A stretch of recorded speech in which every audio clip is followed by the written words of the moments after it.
I personally, as a Republican, in the past few weeks have wondered, is the Republic safer if Democrats take over the House in 2018?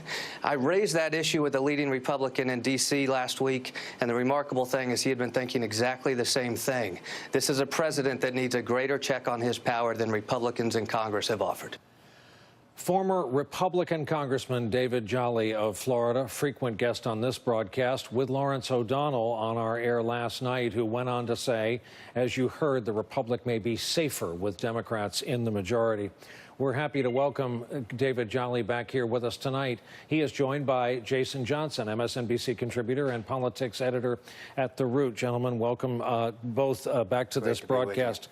All right, Congressman, I'll give you a little while longer to explain what must have been a very popular position among your Republican friends. I made a lot of Republican friends overnight, Brian. Listen, I'm not a Republican who all of a sudden adopted Nancy Pelosi's politics. But the question is, and the newsworthiness is, that there are more Republicans who agree with this, and it's the principle of this. We know that there is matters of national security, right? The fact that Mattis and Kelly, McMaster and Tillerson somehow have decided when to intervene should the president act erratically. We know there are ethics measures, from Russia to matters of private travel. We know that there are encroachments on free speech, on free press, on free expression. And so imagine if we have these concerns, what it would look like in a Democratic Congress who actually was providing accountability to this president. And so that is a question that I think some Republicans are wrestling with. Are we safer, first, as a matter of national security, with stronger accountability that we're simply not seeing from Capitol Hill? And I'm certainly not somebody who is embracing the Democratic agenda tonight, but we know the danger that President Trump has created, and it is newsworthy that there are Republicans wrestling with whether or not there needs to be a greater check on his power than Republicans on Capitol Hill are currently providing. And Congressman, one more. Where do you put issues like the president's dragging Gold Star families into the political realm? It doesn't in itself impact our safety or national security or the running of the country. No. It has been an awfully unpleasant news cycle to sit through.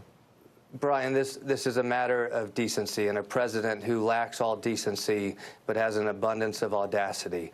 And listen, one of the things we are not looking at right now with General Kelly, we know he is a Gold Star family who lost a son. But this is also a general who had to make those phone calls and understands that these are not political moments. The president himself politicized this. Listen, as a member of Congress, though I did not bear the weight of the president or a general who lost a soldier in battle, I had to attend services of family members. I had to make late-night phone calls to families of injured soldiers. Those are not political moments. In fact, there was one that I remember today because the president has politicized this.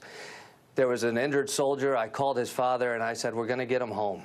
And we got him home. We worked with the family. And you know, Brian, weeks later, the father told me, not only did I not vote for you, but I worked with the labor union to defeat you.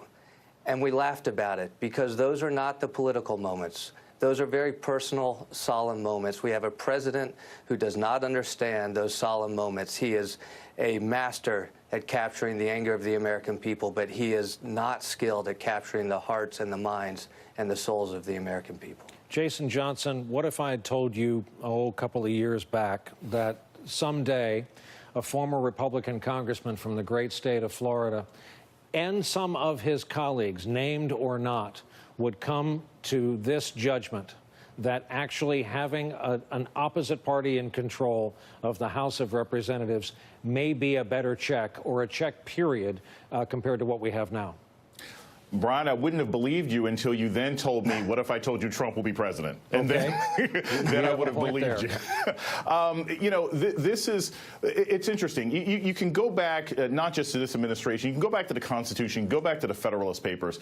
Unfortunately, we don't have a government structured around dealing with this kind of corrosive leadership. The British do. They had kings. The Brazilians do. But our Constitution is based on the idea that we may have a morally corrupted president, but at least a competent morally corrupted president. In this instance, we don't have either. And so we have to not only depend on the possibility of another party taking over the government in order to hold him in check, but it is also a very dangerous time to realize that the Republican Party has been complicit in much of his behavior. The same General Kelly who was unfairly used and his son's death was used by this president has supported most of Trump's policies. He only stands against his behavior. So while the Democrats may save us in the short term as far as putting a check on Donald Trump, our republic is healthier when the Republicans have integrity as well, and they're losing that battle by allowing Trump to behave this way. And Jason, put another way, excellent point on the lack of a mechanism in our government as you see it.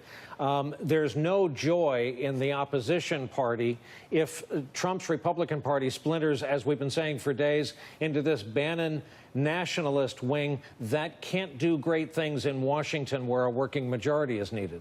Right. And I've always said, some of these arguments are sort of between the Ku Klux and the Klan. You have such extremists on both sides. That is not something, look, I come from a family that's voted on every single side of the spectrum. But when the Republican Party decides that Trumpism is a philosophy as opposed to representing the citizens of the United States, that is dangerous. When Steve Bannon, with his white nationalist and white supremacist connections, is no longer considered an outside fringe person, but a viable political alternative and a supporter of candidates who are primary people across the country, that is a dangerous time. I hope that the Republican Party recognizes that integrity and the sovereignty of this nation is more important than power, but so far, I don't think they'll learn that lesson unless they get wiped out in 2018. Two really smart guys joining us tonight. If we didn't have a lot more smart people right behind you, we would fill the entire hour with this conversation. But suffice to say, thank you both for coming on. David Jolly, Jason Johnson, a pleasure to have you back on the broadcast.